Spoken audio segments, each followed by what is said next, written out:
I would like to add in line with that is definitely when we have first time managers or leaders for that matter, one of the things which we do as an organization, and in fact, in my previous organization, is we do not leave them alone. Okay, there is a quarterly review which happens for them, and a 360-degree feedback definitely helps because if we are looking at a manager, we just do not look at them as a person, as a manager itself. What happens is a lot of time the senior management would be happy with the person because they have been promoted, but the juniors who are subordinates reporting into them do not find that connect with the manager, or probably that help which they needed from the manager, they don't get it. So these feedbacks of 360 from a reportee, from a reporting manager, stakeholders, different collaborative departments and all, and even in external vendors if they are handling, these feedbacks definitely make a lot of sense in that case. If you can get a feedback from external vendors, that is absolutely a win-win situation where you know how that individual manager who has just been promoted is been behaving to external person. Forget about the organization only. It will give a 360-degree development for that individual also. And when this regular feedback comes in, when we take quarterly feedbacks, there is a scope of making changes instead of at the end of the year we saying that your promotion did not work out. Instead of that, hand holding, making changes, tweaks which are needed on their behavior or any performance for that matter, absolutely works as a win win on the both the side. And that individual who has been promoted can take a call whether I can survive the change or I should take a call accordingly and speak to the management. Now, what happens is here is two types. One is somebody who is promoted and somebody comes from outside. We had a very classic example where we hired a person, from outside rather than promoting somebody internally, and there was a rift. Okay, the person who was qualifying or thought that I should qualify, maybe there were some skills which were lacking across. We hired an external person. This individual whom we hired did not have a team management role at all, but because of the individual performance on the current ground and the experience from a external stakeholder, the feedback was given the person is good to handle a 50-member team.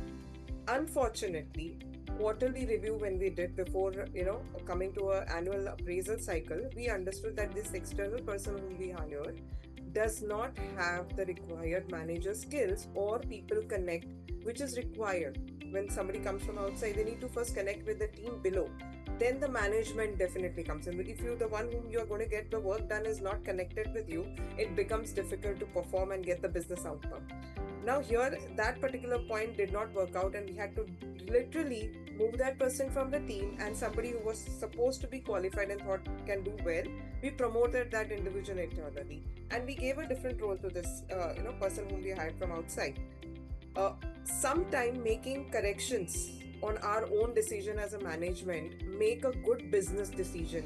We should not just go with the fact that it's okay to continue with a wrong decision. It's better to correct at the time, and regular feedbacks, regular checks makes a huge difference. And these are basically comes into the pipeline. Quarterly corrections of actions, how things are working out. If there is area which can be corrected with a training, please go ahead and do it. And if it is not working out, make another changes that you don't continue with the wrong decision. This is something we can create as a pipeline, and it becomes win-win for all of us, whether it is management or the person who are hired or somebody in the internal organization was capable of promoting, just lacking couple of skills which could have been taken care of. Now another part comes in over here is when we do these kind of exercises, there are people who definitely are somebody. If we internally promote somebody, what happens is immediately you should not move that individual from all the IC work. This is what we do in our organization. We do continue giving that individual some sort of self deliverables also to keep that person's morale up.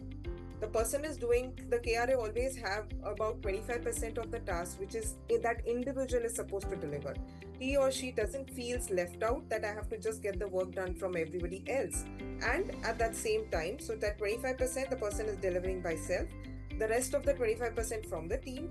Then there is something called as relationship building and collaborative working, and the rest 25% is all about what you do extra from your KRA, which will move you from the level where you are promoted to the next level, or give you more responsibilities. So this 25% breakup which is there keeps that person self promotion, as in making sure that I'm doing my work. At the same time, I've been given an opportunity to run the team as well.